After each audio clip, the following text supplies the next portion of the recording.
Baby, come back, and I'm gonna fool you soon. Tell you something and anything about you. Baby, come back, you can only blame on me. I was wrong, and I just can't live without you.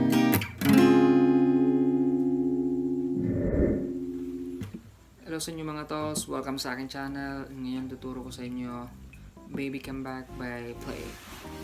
So, nung first upload ko nito is binura ko kasi nag-copyright claim, and ngayon hindi na ako gagamit ng backing track. Although ginawa ko ng paraan, dinispute ko pero hindi talaga na-approve.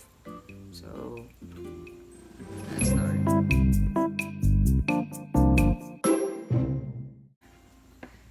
Gumamit ako ng capo on first fret and standard tuning pa rin tayo. Kaya may capo kasi para madali yung chords na gagamitin natin. First part ng kanta is the intro. So, yung chord na ginamit ko is A11.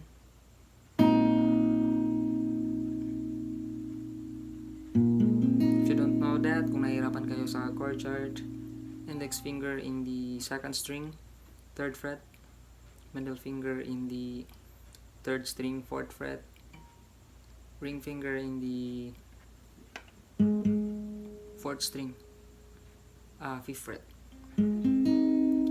and then may bass tayo, open string ng 5th string. That is your A11. Next chord is F sharp minor 7.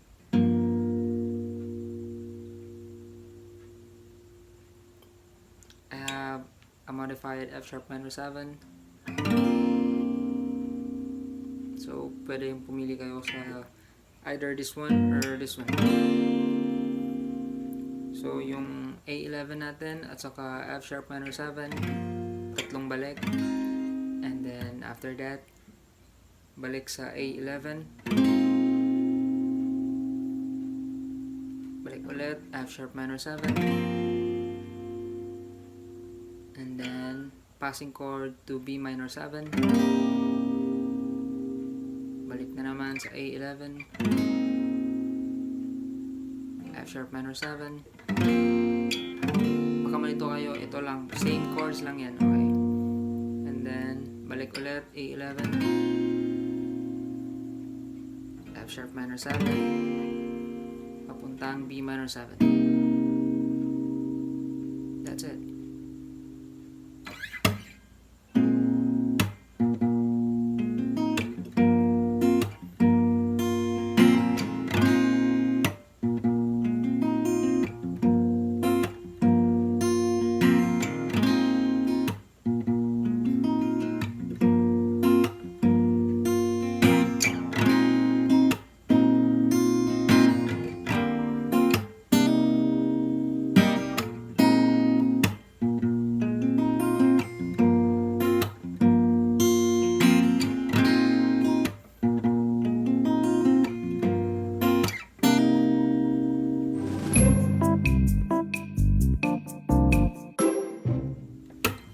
Next part is the verse. So, yung chord na ginamit ko is A11. You know that already. So, madali na yan. Next chord is F sharp minor 7. Or this one. Yung dalawang chord, tatlong balik. Then after that, balik ulit sa A11. Next chord is the B9 suspended 4. So you can use this bar chord. Bar chord, index finger yung gamit mo, but hindi mo kakalabitin tong 6th string. Just this one, papuntang 5th string to 2nd string. And then passing chord to B major. So, try natin. Spending all my nights, oh my man, you're going out of the dark. So many things get you out of my mind. The morning comes, I'm not back where I started to begin. Try and forget you, just a waste of time.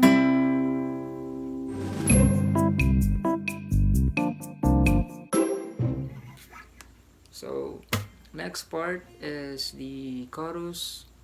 Yung chord na ginamit is G major 7.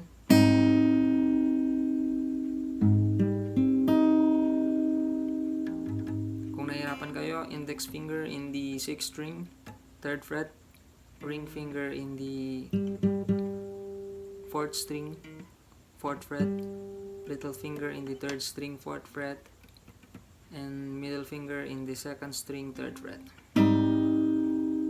That is your G major 7. Next chord is F sharp minor 7. You know that already, or this one. Next is B minor 7. Next is E minor 7. Or you can use E minor. This one. Or after that, it's either E minor 7 or E minor. Next is balik ulit sa F sharp minor 7. Then B minor 7. After that, passing chord to C major 7. So, nahihirapan kayo sa chord chart. Index finger in the 5th string, 3rd fret. Ring finger in the 4th string, 5th fret. Middle finger in the 3rd string, 4th fret. Little finger in the 2nd string, 5th fret. C major 7. Or yung basic C major 7. This one. So,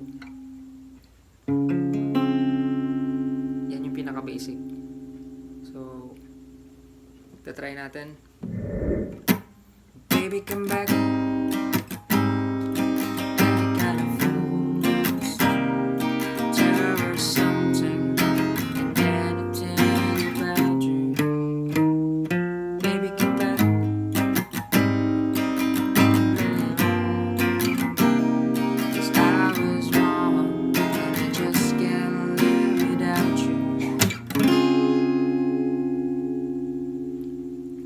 Okay, I forgot to teach you the parang ad-lib part. Everything about you. So, paano yun? Index finger in the 5th string, 2nd fret, 4th fret, 5th fret.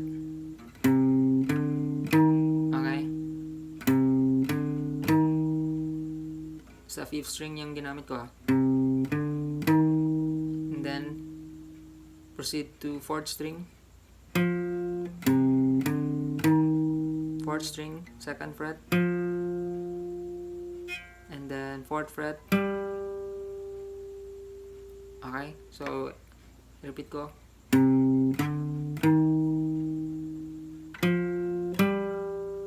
Next is 3rd string and the 4th fret. So, try ko ulit.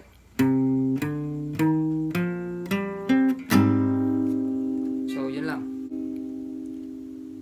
Next part is the third. May isang intro yung after sa C major 7.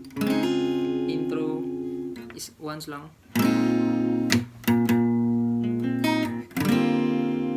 Yun. Yun lang yung second intro natin. And then, balik na sa verse. And then, chorus. So, walang changes ng chords. After ng second chorus is ad-lib part tayo. Yung ginamit niya ad-lib part is C major 7, A11, papuntang A7. So, madali, yung basic chord lang na A7 na ginamit, nasa chord chart. So, try natin. There is without you.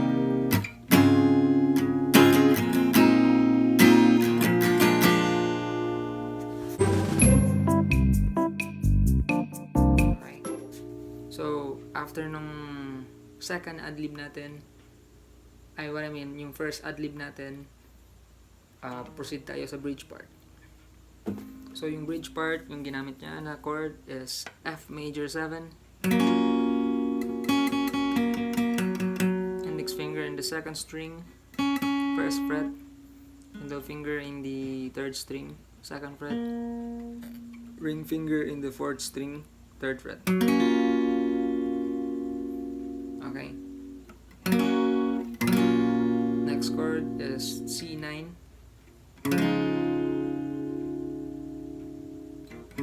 A basic C9 or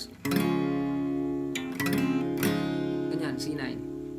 And then balik ulit sa F major 7. Then C9. Then balik sa F major 7. Dito E minor 7. After F major 7, E minor 7. Next is bagong chord, A minor 7. And then balik sa A11, passing chord to A7. So yung A11 at saka A7, dalawang balik. Okay? So merong parang plucking adlib sa bridge. So itatry natin. Now that I put it all together, they won't come through. I wish you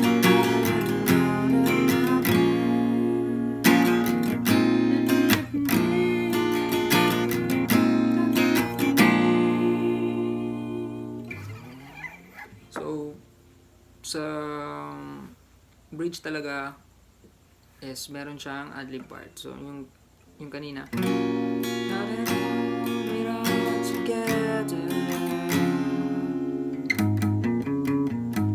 Okay.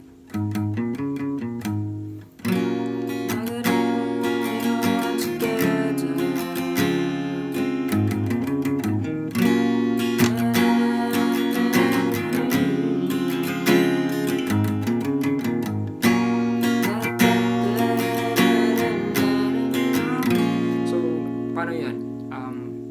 Madali lang. 6th string in the 3rd fret, dalawang pluck.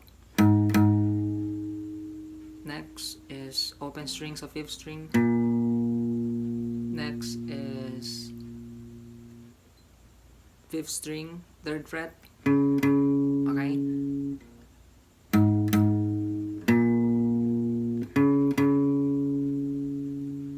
Okay.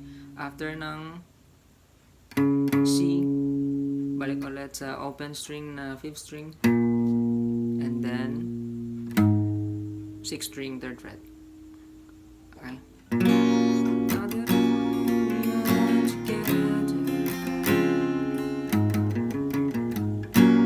Okay.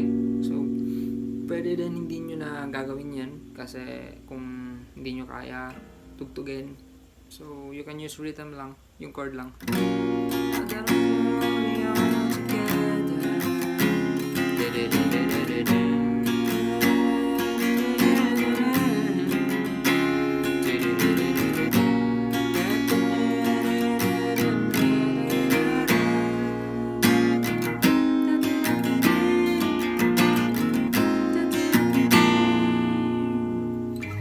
Then after nun, out through Baby Come Back.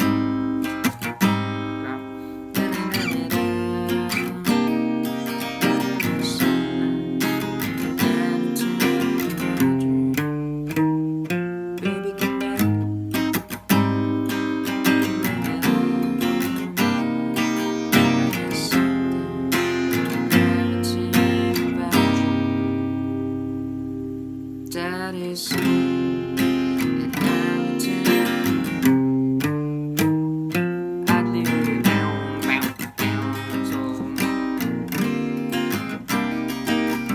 So, yung outro part, chorus is, yun nga, meron siyang pause, and then, doon na,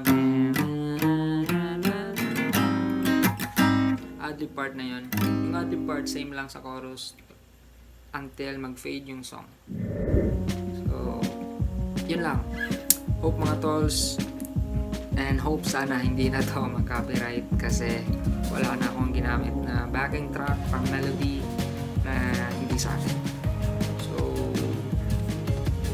hope mga tol na meron kayong natutunan sa tutorial ko, and please don't forget to click like and subscribe, and also follow my Facebook page. Nasa link yung description, and if you have some requested songs, you can comment down below. So, yun lang mga tolls. God bless sa inyo.